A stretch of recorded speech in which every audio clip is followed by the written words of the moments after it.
नमस्कार। कभी सोचा है कि दुनिया का सबसे लंबा, सबसे डिटेल्ड रिटन कॉन्स्टिट्यूशन आखिर बना कैसे? आज हम उसी कहानी में उतरने वाले हैं। और ये सिर्फ एक लीगल डॉक्यूमेंट की कहानी नहीं है, ये तो एक देश के जन्म की, उसकी आत्मा की कहानी है। तो चलिए सफर पर चलते हैं। ये जो बात कही गई है ना, ये सिर्फ शब्द नहीं है, ये एक एहसास है कि 26 नवंबर, ये सिर्फ कैलेंडर की एक तारीख नहीं, नहीं, ये तो हमारी कलेक्टिव आइडेंटिटी का एक स्मारक है, एक मॉन्यूमेंट। ये हमें याद दिलाता है कि हम सब एक देश के तौर पर सिर्फ नियमों से नहीं बंधे हैं, बल्कि हम बंधे हैं साझा सपनों और वादों से। तो सवाल उठता है कि आखिर भारत का संविधान है क्या? क्या ये सिर्फ रूल्स की एक मोटी सी किताब है? नहीं, बिल्कुल नहीं। इसे हमारे देश की लिविंग सोल कहा जाता है, एक जिंदा आत्मा। और जिंदा क्यों? क्योंकि ये पत्थर पर लिखी कोई लकीर नहीं है जो मिट ना सके। ये तो वक्त के साथ समाज की जरूरतों के हिसाब से बदलता है, इवॉल्व होता है, ताकि ये हमेशा रिलेवेंट बना रहे। और इसके दिल में क्या है? एक बहुत पावरफुल आइडिया है, सोशल कॉन्ट्रैक्ट, मतलब एक सामाजिक अनुबंध। ये हम भारत के लोगों का आपस में किया गया एक अटूट वादा है। वादा क्या? वादा है एक ऐसा देश बनाने का जो जस्टिस, लिबर्टी, इक्वालिटी और फ्रेटर्निटी, यानी न्याय, स्वतंत्रता, समानता और भाईचारे की नींव पर खड़ा हो। यही तो वो वादा है जिसकी वजह से हम वोट दे पाते हैं, अपनी बात कह पाते हैं। ये सिर्फ कागज पर नहीं है, ये हमारी रोजमर्रा की जिंदगी में धड़कता है। और जो बात इसे सबसे यूनिक बनाती है वो है इसका डबल कैरेक्टर। एक तरफ ये एकदम मॉडर्न है, डेमोक्रेटिक, सेक्युलर, राइट्स की बात करता है। वहीं दूसरी तरफ इसकी जड़ें वो हजारों साल पुरानी भारतीय सभ्यता में है। कमाल का ब्लेंड है ना? जैसे हमारा सेक्युलरिज्म, वो वेस्ट की तरह धर्म और स्टेट का स्ट्रिक्ट सेपरेशन नहीं है। नहीं, ये सर्वधर्म समभाव के हमारे अपने एंशिएंट आइडिया से आता है, जहां सभी धर्मों का सम्मान होता है। तो ये गहरी भारतीय जड़ें हैं क्या आखिर? देखिए, संविधान में जो बड़े बड़े आइडियल्स हैं ना, वो कोई रातों रात नहीं आ गए। ये तो उन एंशिएंट स्ट्रीम से निकल कर आए हैं जो इस जमीन पर सदियों से, हजारों सालों से बह रही हैं। जरा इस टाइमलाइन को देखिए। सोचिए, वैदिक काल में सभा और समिति हुआ करती थी, मतलब अर्ली पार्लियामेंट्स, जहां लोग बैठकर बहस करते थे। फिर आए गणसंघ, जैसे लिच्छवी और शाक्य, ये दुनिया के पहले रिपब्लिक्स में से थे। फिर सम्राट अशोक ने शासन को धम्म यानी मोरालिटी से जोड़ा, और कौटिल्य का अर्थशास्त्र, उसने हमें रूल ऑफ लॉ और अकाउंटेबिलिटी के प्रिंसिपल्स दिए। ये सब हमारे कॉन्स्टिट्यूशनल डीएनए का हिस्सा है।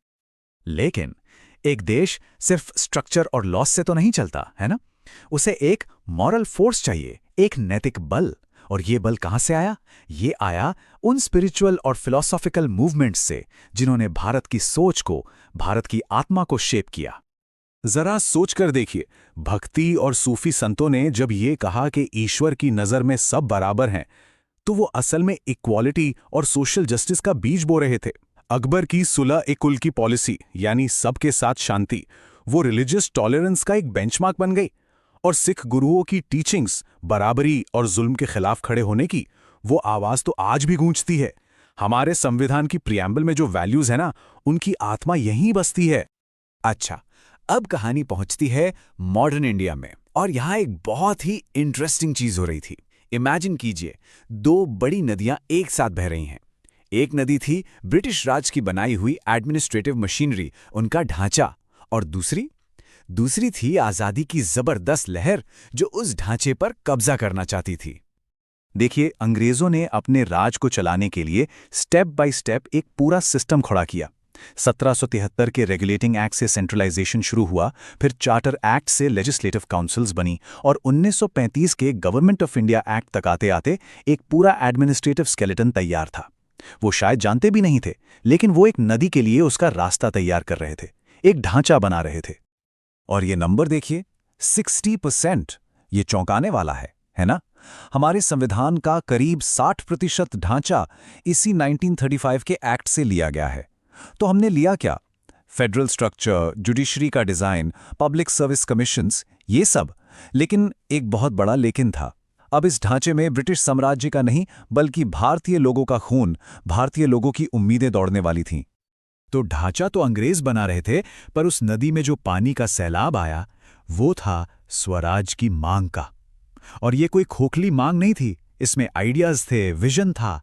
सोचिए, 1895 का स्वराज बिल, पहली बार फंडामेंटल राइट्स की बात हुई। 1928 की नेहरू रिपोर्ट, ये तो एक तरह से संविधान का पहला इंडियन मेड ड्राफ्ट था। और 1931 का कराची रेजोल्यूशन, इसने इकोनॉमिक जस्टिस और इक्वालिटी को हमारे फ्रीडम स्ट्रगल का सेंटर बना दिया। और फिर वो ऐतिहासिक मोमेंट आया जब ये सारी धाराएं, एंशिएंट, मेडिवल, मॉडर्न, सब आकर एक जगह मिली। और वो जगह थी भारत की कॉन्स्टिट्यूएंट असेंबली, संविधान सभा। यहीं पर इन सभी धाराओं को मिलाकर एक महान नदी को गढ़ा गया, जिसे आज हम भारत का संविधान कहते हैं। What a monumental task! एक अभूतपूर्व काम था ये। 2 साल, 11 महीने और 18 दिन, इतना वक्त लगा, सोचिए। एक एक शब्द पर, एक एक क्लॉज पर बहस हुई, उसे परखा गया। कंपेयर करने के लिए बता दूं, अमेरिका का संविधान 4 महीने से भी कम में बन गया था। इससे पता चलता है कि यह सिर्फ कानून लिखने का काम नहीं था, यह तो इतनी डाइवर्सिटी वाले देश को एक धागे में पिरोने का काम था। और इस जबरदस्त एफर्ट को लीड कौन कर रहा था? वो थी ड्राफ्टिंग कमेटी, और इसके मुख्य वास्तुकार, द चीफ आर्किटेक्ट थे डॉक्टर B.R. अंबेडकर। जाहिर है वो अकेले नहीं थे, उनके साथ KM मुंशी, अल्लादी कृष्ण स्वामी अय्यर जैसे लीगल जायंट्स की एक पूरी टीम थी, जिनके ज्ञान और विजन ने इस सपने को हकीकत बनाया। अब यहां एक बड़ा इंटरेस्टिंग सवाल आता है। संविधान अडॉप्ट किया गया 26 नवंबर 1949 को, तैयार था, सबने साइन कर दिया। लेकिन उसे लागू करने के लिए, एनफोर्स करने के लिए 26 जनवरी 1950 तक का इंतजार क्यों किया गया? ये 2 महीने का गैप क्यों? इसका जवाब हमारी आज़ादी की लड़ाई की आत्मा में छिपा है। 26 जनवरी एक बहुत ही खास तारीख थी, क्योंकि इसी दिन 1930 में रावी नदी के किनारे कांग्रेस ने पूर्ण स्वराज यानी कंप्लीट इंडिपेंडेंस का संकल्प लिया था। तो इस ऐतिहासिक दिन को चुनकर हमारे फ्रीडम फाइटर्स ने उस संकल्प को, उस सपने को हमेशा हमेशा के लिए अमर कर दिया। और आखिर में प्रियम्बल के ये शब्द, ये इस पूरी यात्रा का सार हैं। हम भारत के लोग इस संविधान को अंगीकृत, अधिनियमित और आत्मार्पित करते हैं। मतलब ये कि इस संविधान का सोर्स कोई राजा नहीं, कोई पार्लियामेंट नहीं, कोई बाहर की ताकत नहीं, बल्कि हम हैं। We the people of India. Ultimate power हम लोगों में ही है। तो इस ऐतिहासिक सफर ने संविधान को तो बना दिया, लेकिन अब सवाल ये उठता है कि इसकी आगे की यात्रा में हमारा क्या रोल है। एक बात याद रखने वाली है, संविधान की कहानी खत्म नहीं हुई है। ये एक लिविंग डॉक्यूमेंट है और इसकी कहानी हर रोज लिखी जा रही है। और इसके लेखक कौन है? हम सब, भारत के नागरिक। कभी सोचा है एक ऐसी किताब के बारे में जिसमें सिर्फ कानून ना हो, बल्कि 1 अरब से ज्यादा लोगों के सपने, उनकी उम्मीदें और उनके आदर्श भी लिखे हों? एक ऐसा दस्तावेज जो हमारे राष्ट्र का नैतिक कंपास है। जरा भारत की इस विशालता के बारे में सोचिए। यहाँ 2000 से भी ज्यादा अलग अलग समुदाय हैं, सबकी अपनी अलग पहचान। सैकड़ों भाषाएं बोली जाती हैं और हर कुछ किलोमीटर पर तो बोली बदल जाती है। संस्कृतियों का तो जैसे एक महासागर ही है। तो फिर सवाल ये उठता है कि इतनी ज्यादा विविधता को कौन सी एक चीज एक साथ बांध कर रखती है? आखिर वो क्या है जो हमें सिर्फ एक भीड़ नहीं, बल्कि एक राष्ट्र बनाता है? इसका जवाब जितना सरल है उतना ही गहरा भी, और वो है एक दस्तावेज। भारत का संविधान ये सिर्फ कुछ पन्नों का गट्ठर नहीं है। नहीं, ये वो एक साझा सपना है, एक विजन है जो हम सबको एक राष्ट्र के तौर पर परिभाषित करता है। तो आज हम 3 हिस्सों में इस बात को समझेंगे। सबसे पहले कि किसी भी समाज को संविधान की जरूरत होती ही क्यों है। फिर हम देखेंगे कि भारत के लिए इसकी इतनी ज्यादा अहमियत क्यों है। और आखिर में ये जानेंगे कि ये दस्तावेज आज भी हमारा रास्ता कैसे दिखा रहा है। तो चलिए पहले हिस्से से शुरू करते हैं। भारत की बात करने से पहले ये समझना जरूरी है कि आखिर किसी भी देश को संविधान चाहिए ही क्यों। इसे आप किसी भी समाज के लिए एक बेसिक रूल बुक की तरह समझ सकते हैं। देखिए, ये स्लाइड 2 बिल्कुल अलग दुनिया दिखाती है। एक तरफ है मनमाना शासन, जहां राजा की मर्जी ही कानून है और लोग सिर्फ उसकी प्रजा, और दूसरी तरफ है विधि का शासन यानी रूल ऑफ लॉ, जहां कानून सबसे ऊपर है और हर इंसान अधिकारों वाला एक नागरिक है। संविधान ठीक यही वाला बदलाव लेकर आता है। तो ये विधि का शासन है क्या? इसका मतलब बहुत सीधा है। मतलब ये कि कोई भी, चाहे वो देश का प्रधानमंत्री हो या एक आम इंसान, कोई भी कानून से ऊपर नहीं है। कानून सबके लिए बराबर है और इसे बिना किसी भेदभाव के लागू किया जाता है।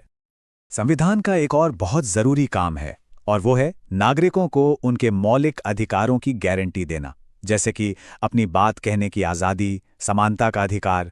ये सिर्फ कोरे शब्द नहीं हैं, ये वो ढाल हैं जो किसी भी नागरिक को सरकार की मनमानी से बचाते हैं और उन्हें एक सम्मानजनक जिंदगी जीने की ताकत देते हैं। और ये देखिए कि संविधान समाज को अफरा तफरी से कैसे बचाता है। ये तय करता है कि चुनाव नियमित रूप से होंगे, सरकार का कार्यकाल तय होगा और एक तय प्रक्रिया से ही पावर एक हाथ से दूसरे हाथ में जाएगी। मतलब सत्ता का हस्तांतरण शांति से होगा, बिना किसी खून खराबे या तख्ता पलट के। ठीक है, तो अब जब हम ये बेसिक बातें समझ गए हैं, तो चलिए देखते हैं कि ये सब भारत जैसे एक अनोखे देश के लिए इतना जरूरी क्यों था। ये बस एक नंबर देखिए, 2000 से ज्यादा जातीय समूह। बस एक पल के लिए सोचिए, संविधान बनाने वालों के सामने कितनी बड़ी चुनौती रही होगी कि इन सभी अलग अलग पहचानों को एक राष्ट्र के धागे में पिरोना है। और यहीं पर हमारे संविधान की सबसे बड़ी खूबी सामने आती है। ये विविधता में एकता के नारे को एक जीती जागती हकीकत बना देता है।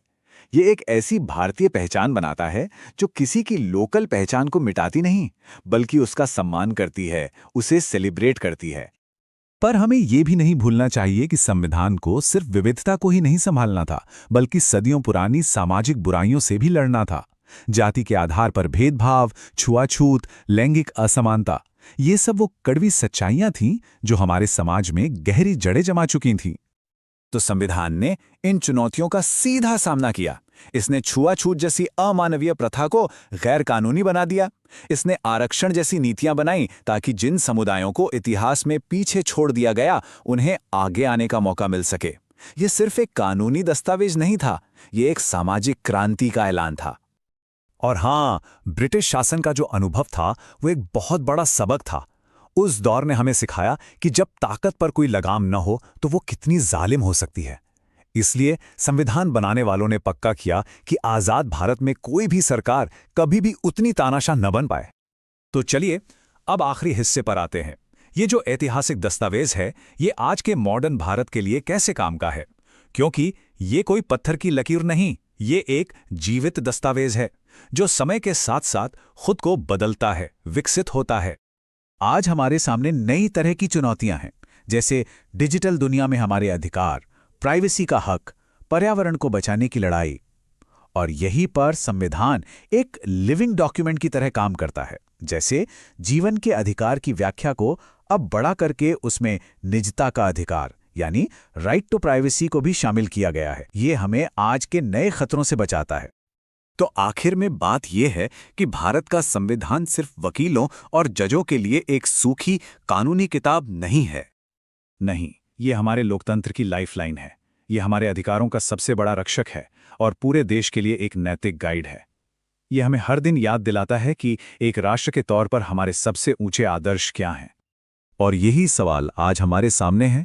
आज के इस दौर में जब हम नई नई सामाजिक और तकनीकी चुनौतियों का सामना कर रहे हैं, तब ये नैतिक कंपास हमें किस दिशा में ले जा रहा है? और क्या हम सच में उस रास्ते पर चल रहे हैं जो इसने हमें दिखाया है? इस पर जरूर सोचिएगा। अच्छा, जब भी भारत के संविधान का जिक्र होता है तो दिमाग में क्या आता है? शायद एक बहुत मोटी, मुश्किल सी कानूनी किताब, है ना? जिसमें बस नियम कानून, धाराएं और संशोधन भरे पड़े हैं। एक उलझा हुआ जाल जैसा। पर क्या सच में ये बस इतना ही है? यही सवाल आज की हमारी इस पूरी बातचीत का केंद्र है।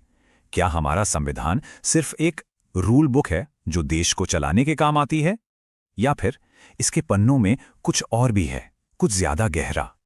जरा सोचिए, क्या हो अगर ये सिर्फ नियमों का एक कलेक्शन ना होकर अपने आप में एक नैतिक ब्रह्मांड हो? मतलब एक ऐसा गाइड जो हमारे देश की आत्मा को रास्ता दिखाता हो, जो बताता हो कि हम एक राष्ट्र के तौर पर क्या हैं, हमारा चरित्र क्या है। चलिए इसी गहराई में उतरकर देखते हैं। तो शुरुआत करते हैं संविधान की उस आध्यात्मिक नींव से जिसके बारे में अक्सर बात ही नहीं होती। कह सकते हैं कि ये इसके पूरे कानूनी ढांचे की जान है, उसकी आत्मा है। और इस नींव का जो सबसे बड़ा पत्थर है वो है धर्म का कॉन्सेप्ट। अब देखिए, यहां धर्म का मतलब रिलीजन या मजहब बिल्कुल नहीं है। इसका जो पुराना भारतीय मतलब है वो है एक मॉरल ऑर्डर, एक ऐसी नैतिक व्यवस्था जो समाज को थाम कर रखती है, उसे बिखरने से बचाती है। और सबसे दिलचस्प बात पता है क्या है? ये कि धर्म के यही सिद्धांत, जैसे न्याय, कर्तव्य, निष्पक्षता, ये सब हमारे संविधान के मॉडर्न स्ट्रक्चर में ही समाये हुए हैं। सोचिए, rule of law, separation of powers, fundamental rights, ये सब असल में उसी पुरानी नैतिक व्यवस्था की आज की भाषा में कही गई बातें हैं। और इस पूरे नैतिक ताने बाने के दिल में, एकदम सेंटर में जो चीज है, वो है ह्यूमन डिग्निटी, यानी मानव गरिमा का आध्यात्मिक मूल्य। हमारा संविधान हर इंसान को सिर्फ एक नागरिक की तरह नहीं देखता, बल्कि एक पवित्र अस्तित्व मानता है जिसकी इज्जत होनी ही चाहिए। और ये कोई हवाई बात नहीं है, ये सिर्फ कागज पर नहीं लिखा। इसी गरिमा के सिद्धांत से वो ताकतवर कानून निकले हैं, जैसे छुआछूत का खात्मा, जन्म से बराबरी का हक और जीने और आज़ादी का अधिकार। मतलब ये आध्यात्मिकता को एक्शन में लाने जैसा है। इसी आध्यात्मिक सोच की एक और बहुत खूबसूरत देन है बंधुत्व, जिसे हम फ्रिटर्निटी भी कहते हैं। ये हमारे प्रियम्बल यानी प्रस्तावना का एक बहुत जरूरी हिस्सा है। इसका सीधा सा मतलब है भाईचारा, एक दूसरे से जुड़ाव और सामाजिक सद्भाव। सच पूछे तो यही हमारे देश की आत्मा है। और ये बंधुत्व का आइडिया आया कहाँ से? इसकी जड़ें इतनी गहरी और फैली हुई हैं। इसमें सूफी संतों की मोहब्बत भी है, भक्ति आंदोलन की बराबरी की सोच भी, बौद्ध धर्म की करुणा भी है, सिख धर्म की एकता भी, और तो और गांधी जी का सर्वोदय का विचार भी इसी में शामिल है। तो ये तो हो गई आध्यात्मिक नींव की बात। अब आगे बढ़ते हैं और देखते हैं कि ये नींव देश और उसके नागरिकों के लिए एक मजबूत नैतिक ढांचा, एक मॉरल फ्रेमवर्क कैसे तैयार करती है।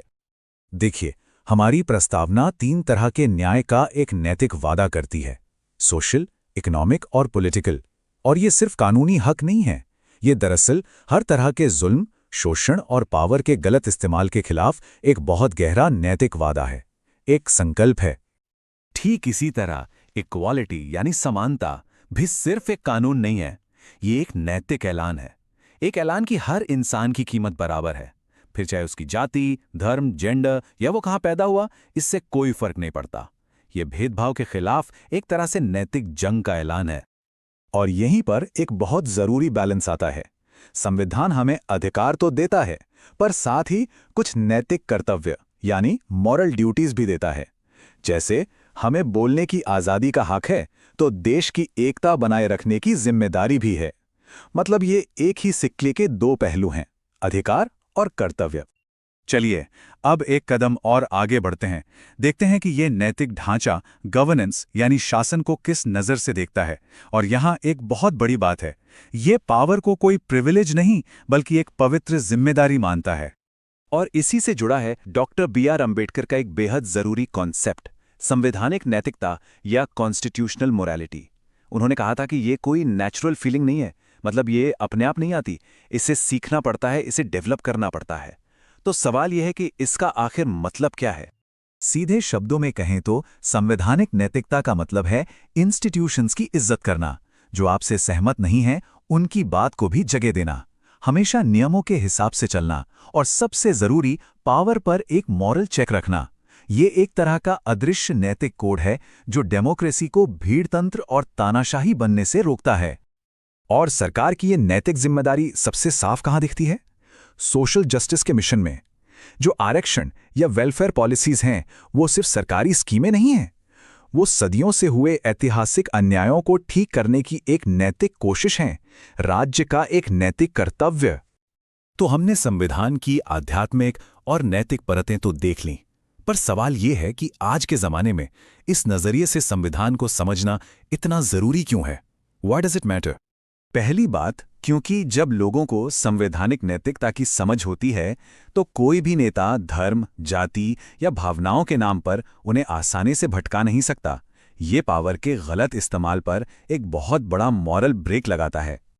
दूसरी वजह है राष्ट्रीय एकता। बंधुत्व जैसे जो आध्यात्मिक मूल्य हैं, वो एक ऐसा बॉन्ड बनाते हैं जो किसी भी कानून से कई ज्यादा मजबूत होता है। ये हमें एक देश के तौर पर इमोशनली जोड़ता है। तीसरी बात, ये नैतिक चेतना हमें बेहतर और जिम्मेदार नागरिक बनाती है। ऐसे नागरिक जो डाइवर्सिटी की इज्जत करते हैं, जो हिंसा में यकीन नहीं रखते और जो अपनी सोशल रिस्पॉन्सिबिलिटीज को समझते हैं। और आखिर में सबसे जरूरी बात, यही नैतिक जागरूकता हमारी डेमोक्रेसी को करप्शन, तानाशाही और मेजॉरिटेरियन पॉलिटिक्स यानी बहुसंख्यकवाद के खतरों से बचाती है। ये हमारे लोकतंत्र का असली सेफ्टी कवच है। तो कुल मिलाकर हमारे संविधान का जीनियस इसी अनोखे सिंथेसिस में है, इसी मेल में है। ये कितनी खूबसूरती से हमारी प्राचीन वैल्यूज़ को मॉडर्न राइट्स से जोड़ता है, धर्म की नैतिकता को डेमोक्रेसी से जोड़ता है और आध्यात्मिक एकता को कानूनी बराबरी से जोड़ता है। तो चलिए घूम फिरकर उसी सवाल पर वापस आते हैं जहां से हमने ये सफर शुरू किया था। हमारा संविधान क्या है? सिर्फ नियमों की एक किताब या हमारे राष्ट्र की आत्मा की आवाज? उम्मीद है अब इसका जवाब पहले से कुछ ज्यादा साफ होगा। कभी सोचा है कि दुनिया का सबसे बड़ा लोकतंत्र आखिर हर दिन, हर पल काम कैसे करता है? इतना बड़ा, इतनी विविधताओं से भरा देश एक साथ चलता कैसे है? इसका जवाब छिपा है एक ब्लूप्रिंट में, और वो ब्लूप्रिंट है भारत का संविधान। ये सिर्फ कोई कानून की मोटी सी किताब नहीं है, बल्कि ये हमारे देश का पूरा मास्टर प्लान है। तो चलिए इस ब्लूप्रिंट को जरा खोल कर देखते हैं। अब देखिए, किसी भी बड़े प्लान की शुरुआत होती है एक विजन से, एक सोच से, और भारत के लिए वो विजन हमें मिलता है इसकी प्रस्तावना यानी प्रीएम्बल में। इस प्रस्तावना में ना 5 बड़े कमाल के वादे हैं। पहला, संप्रभु यानी हम अपने मालिक खुद हैं, अपने फैसले खुद लेंगे। दूसरा, समाजवादी मतलब कोशिश रहेगी कि अमीर गरीब का फासला कम हो। फिर आता है धर्मनिरपेक्ष। इसका सीधा मतलब है कि देश का अपना कोई धर्म नहीं, वो सभी धर्मों का बराबर सम्मान करता है। लोकतांत्रिक तो हम सब जानते हैं, मतलब जनता ही अपनी सरकार चुनती है। और आखिर में गणराज्य, जिसका मतलब है कि देश का सबसे बड़ा पद किसी राजा रानी के परिवार से नहीं बल्कि चुनाव से भरा जाएगा। तो विजन तो सेट हो गया, पर सिर्फ सोच से तो काम नहीं चलता, है ना?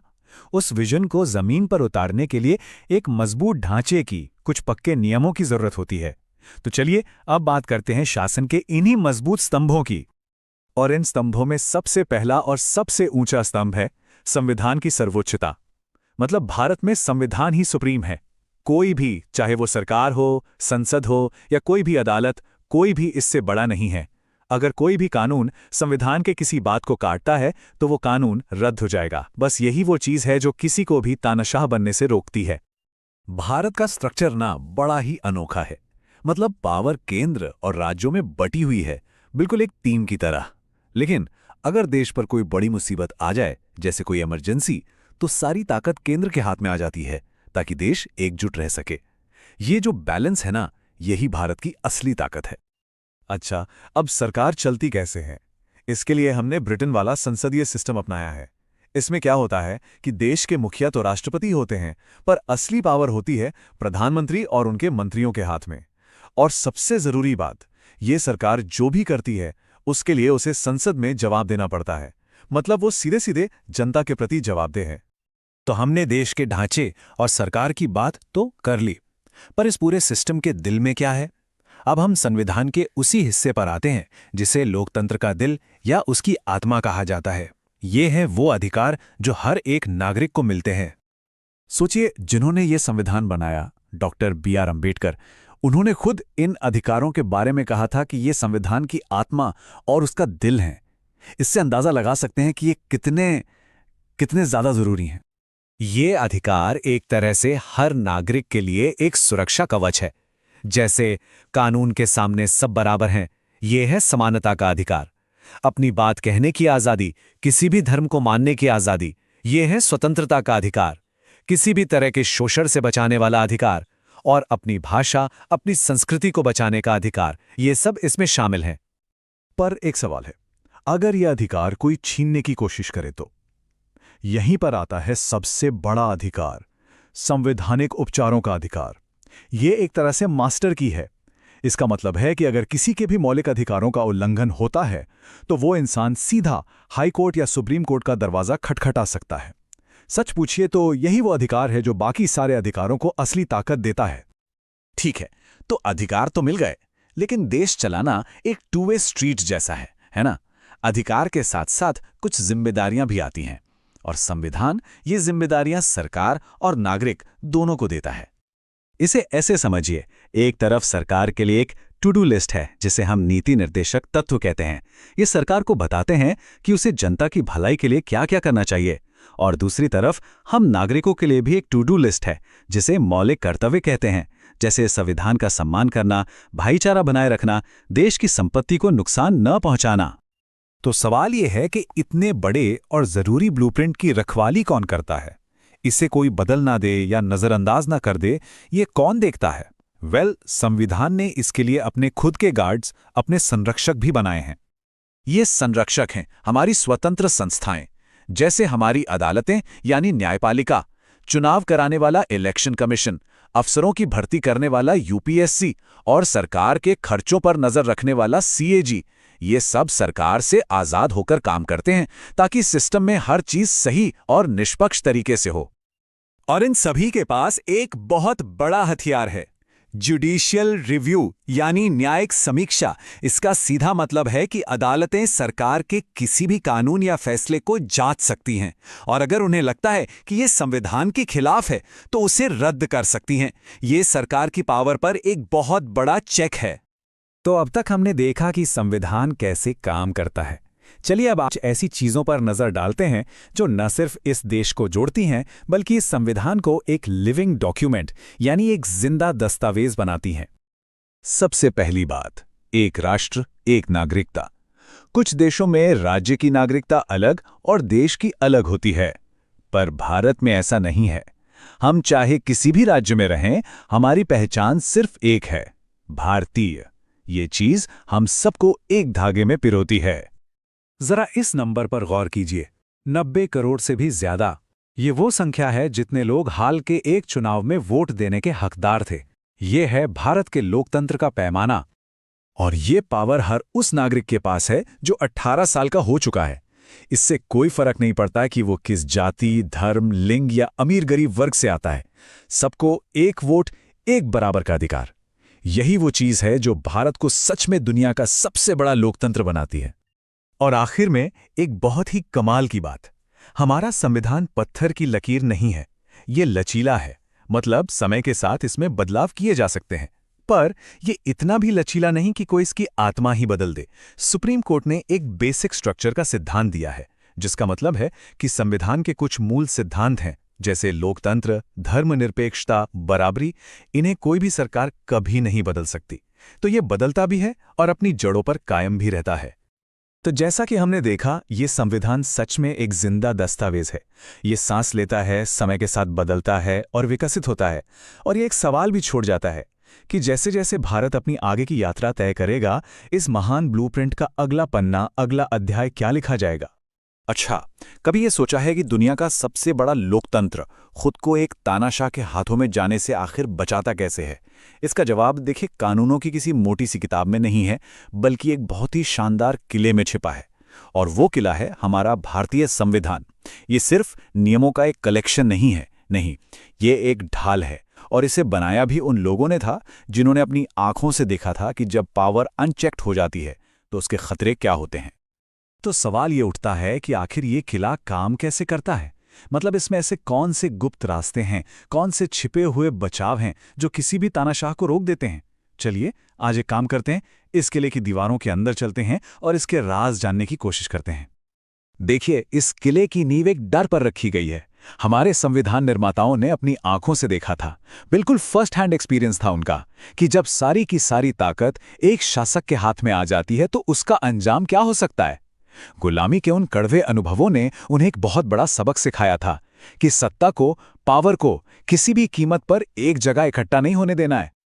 तो तानाशाही रोकने का कोई एक जादुई बटन नहीं है कि बस दबा दिया और काम हो गया। नहीं, ये एक मल्टी लेयर्ड सिक्योरिटी सिस्टम है। संविधान हर लेवल पर, मतलब स्ट्रक्चरल, लीगल और इंस्टीट्यूशनल, एक दूसरे पर चेक्स एंड बैलेंसेस की एक व्यवस्था बनाता है। इसका सीधा से मतलब यह है कि ताकत हमेशा बंटी रहे और कोई भी एक हिस्सा जरूरत से ज्यादा शक्तिशाली ना हो पाए। तो चलिए फिर इस किले की पहली और सबसे मोटी दीवार को देखते हैं। यह है शक्ति का विभाजन, यानी सेपरेशन ऑफ पावर्स। अब यह आइडिया सुनने में बहुत सिंपल लगता है, लेकिन यकीन मानिए यह अविश्वसनीय रूप से ताकतवर है। फंडा क्या है? सारी शक्ति कभी एक हाथ में मत दो, उसे बांट दो 3 खंभों में और उन्हें कहो कि वो एक दूसरे पर नजर रखें। और ये 3 खंभे या पिलर्स कौन हैं? पहला, विधायिका, यानी कि हमारी संसद जो कानून बनाती है। दूसरा, कार्यपालिका, यानी सरकार जो उन कानूनों को लागू करती है। और तीसरा, न्यायपालिका, हमारी अदालतें, जिनका काम ये देखना है कि सब कुछ संविधान के हिसाब से हो रहा है या नहीं। लेकिन असली जादू तो अब शुरू होता है। ये तीनों पिलर सिर्फ अपना अपना काम नहीं करते, बल्कि एक दूसरे पर लगातार नजर भी रखते हैं। जैसे संसद सरकार को अविश्वास प्रस्ताव से गिरा सकती है, तो वहीं अदालतें संसद के बनाए किसी भी ऐसे कानून को रद्द कर सकती हैं जो संविधान के खिलाफ हो। देख रहे हैं, ये ताकत के संतुलन का एक शानदार खेल है। लेकिन रुकिए, शक्ति का ये बंटवारा सिर्फ दिल्ली में ही नहीं होता। संविधान ताकत को सिर्फ ऊपर ऊपर नहीं, बल्कि पूरे देश में भी बांटता है। और इसी को कहते हैं संघीय ढांचा या फेडरलिज्म। इसका सीधा सा मतलब है कि ताकत सिर्फ केंद्र सरकार के पास नहीं है, बल्कि राज्यों की अपनी सरकारों के पास भी है। तो असल जिंदगी में इसका क्या मतलब है? इसका मतलब ये है कि जो राज्य की पुलिस हैं, स्थानीय अस्पताल हैं, खेती किसानी जैसे जो मामले हैं, वो सीधे सीधे राज्य सरकार के हाथ में होते हैं। केंद्र सरकार इनमें सीधा दखल नहीं दे सकती। और हाँ, ये पक्का करने के लिए कि राज्य पैसों के लिए केंद्र पर निर्भर ना हो जाएं, एक फाइनेंस कमीशन भी है जो टैक्स के पैसे का सही बंटवारा करता है। अब आते हैं किले की दूसरी दीवार पर। ये हैं लोकतंत्र के संरक्षक, यानी वो इंडिपेंडेंट इंस्टीट्यूशंस जिन्हें सरकार के डे टू डे प्रेशर से बचाने के लिए बनाया गया। क्यों?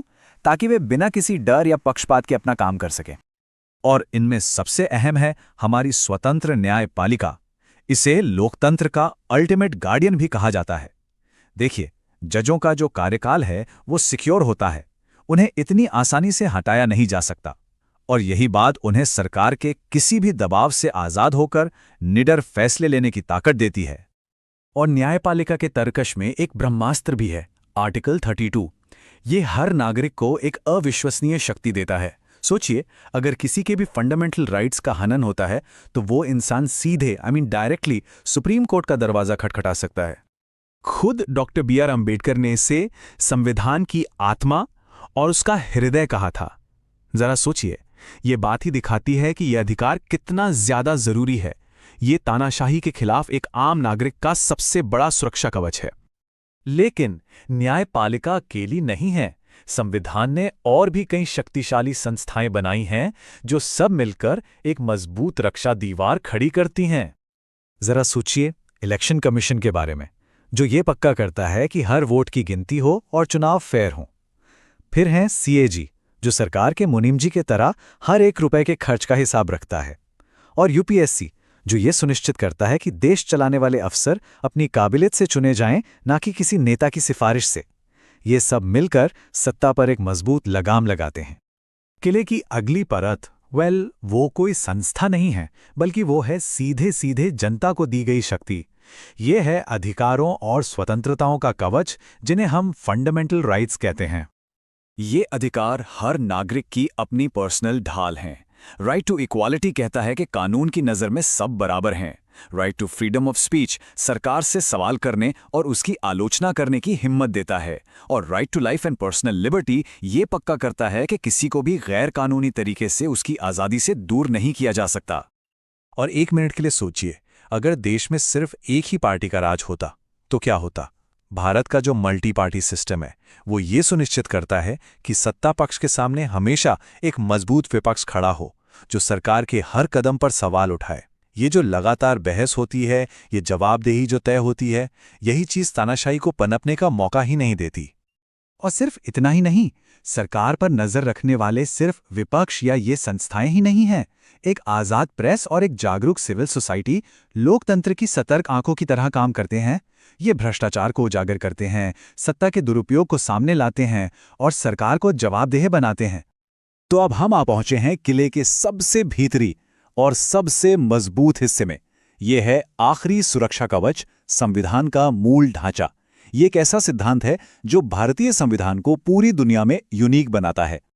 तो यहां एक बहुत बड़ा सवाल उठता है, क्या संसद, जिसके पास कानून बदलने की शक्ति है, वो पूरे के पूरे संविधान को ही बदल सकती है?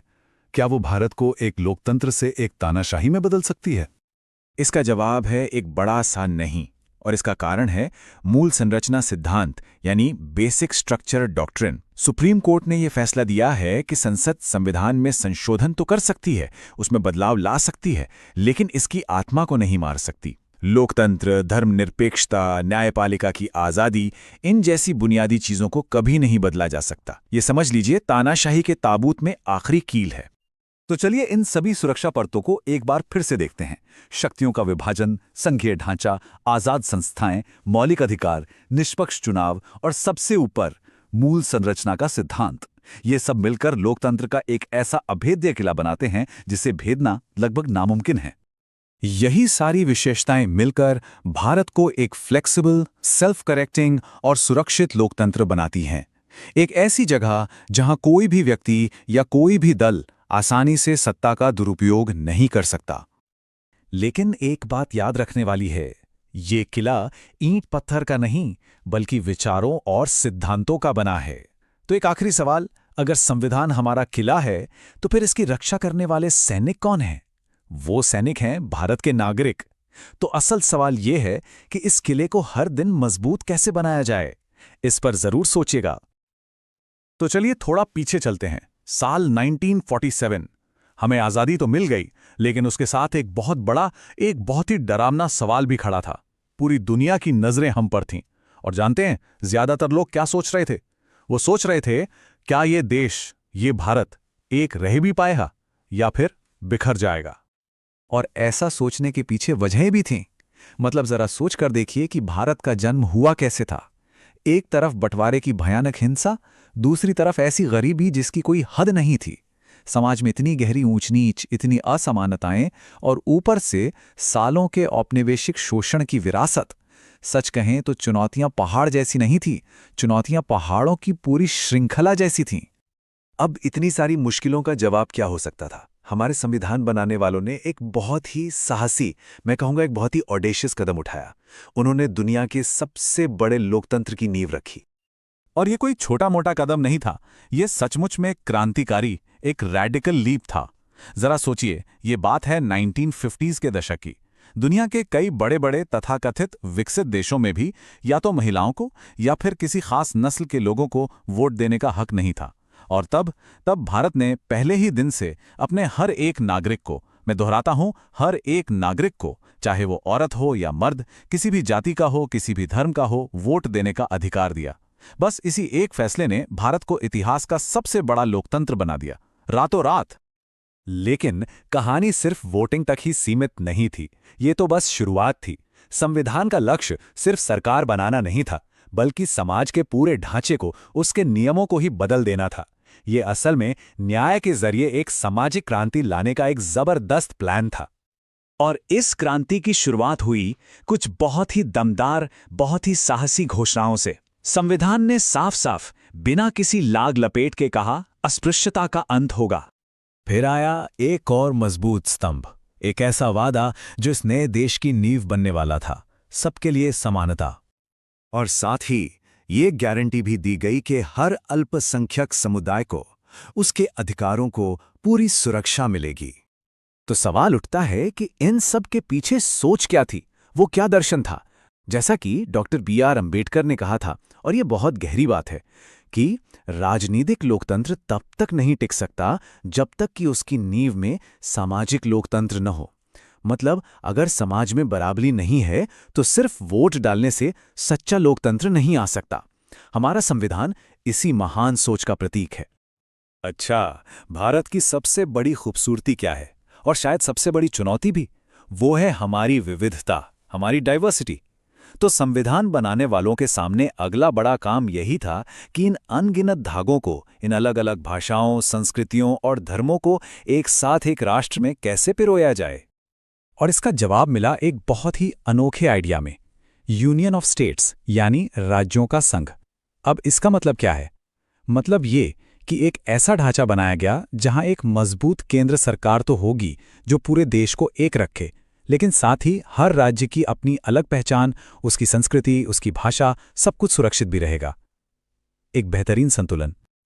और इस पूरे ढांचे को मजबूती देने के लिए, इसे टिकाऊ बनाने के लिए संविधान ने कुछ स्वतंत्र पहरेदार भी बनाए, जैसे कि supreme court, election commission, UPSC. ये वो संस्थाएं हैं जो लोकतंत्र की रीढ़ की हड्डी हैं। सरकारें आती हैं, जाती हैं, लेकिन ये संस्थाएं अपनी जगह पर रहकर संविधान की रक्षा करती हैं। तो अब आते हैं संविधान की एक और बहुत ही जबरदस्त खूबी पर, और वो ये है कि ये कोई पत्थर की लकीर नहीं है जिसे एक बार लिख दिया और बस बात खत्म। नहीं, ये एक जीता जागता, सांस लेता हुआ दस्तावेज है जो समय के साथ खुद को ढाल सकता है, इवॉल्व हो सकता है। और इसका सबूत 1950 से लेकर आज तक हमारे संविधान में 100 से भी ज्यादा बार बदलाव यानी अमेंडमेंट्स किए जा सकते हैं। सोचिए, 100 से ज्यादा बार। ये नंबर ही अपने आप में इस बात का सबूत है कि हमारा संविधान वक्त की जरूरतों के साथ कदम से कदम मिलाकर चलने की कितनी कमाल की क्षमता रखता है। लेकिन इस लचीलेपन के साथ एक सेफ्टी वॉल्व भी है, एक सुरक्षा कवच, जिसे कहते हैं बेसिक स्ट्रक्चर डॉक्ट्रिन या मूल संरचना का सिद्धांत। अब ये क्या है? बहुत आसान शब्दों में समझिए। ये ऐसा है जैसे आप अपने घर में कमरे बदल सकते हैं, दीवार पर नया पेंट कर सकते हैं, लेकिन आप घर की नींव को नहीं हिला सकते। ठीक वैसे ही संसद संविधान में बदलाव तो कर सकती है, लेकिन उसकी आत्मा को, उसकी नींव को, जैसे कि लोकतंत्र, धर्मनिरपेक्षता, कानून का राज, इन चीजों को नष्ट नहीं कर सकती। यही संतुलन हमारे संविधान को इतना मजबूत बनाता है। तो अब तक हमने देखा कि हमारा संविधान कितना शानदार है, कितना मजबूत, कितना लचीला। लेकिन एक बात समझना बहुत जरूरी है, ये विरासत, ये लेगेसी सिर्फ एक किताब में बंद नहीं है। ये हम सबकी जिम्मेदारी है, हर एक भारतीय नागरिक की जिम्मेदारी। और इस बात को हमेशा याद रखना होगा कि संविधान किसी लाइब्रेरी की अलमारी में रखी एक किताब में नहीं जीता। नहीं, वो हम नागरिकों के दिलों में, हमारे एक्शन में, हमारी सोच में जीवित रहता है। इसकी असली शक्ति हम भारत के लोगों से ही आती है। और डॉक्टर अंबेडकर के शब्दों से बेहतर इस बात को और कौन कह सकता है। उन्होंने कहा था, संविधान सिर्फ वकीलों का दस्तावेज नहीं है, ये जीवन का एक वाहन है, और इसकी आत्मा हमेशा उस युग की आत्मा होती है जिसमें हम जी रहे हैं। तो हमारा संविधान सिर्फ अतीत से मिली एक विरासत नहीं है, ये भविष्य के लिए एक निरंतर वादा है। न्याय का वादा, समानता का वादा और स्वतंत्रता का वादा। जय संविधान, जय भारत।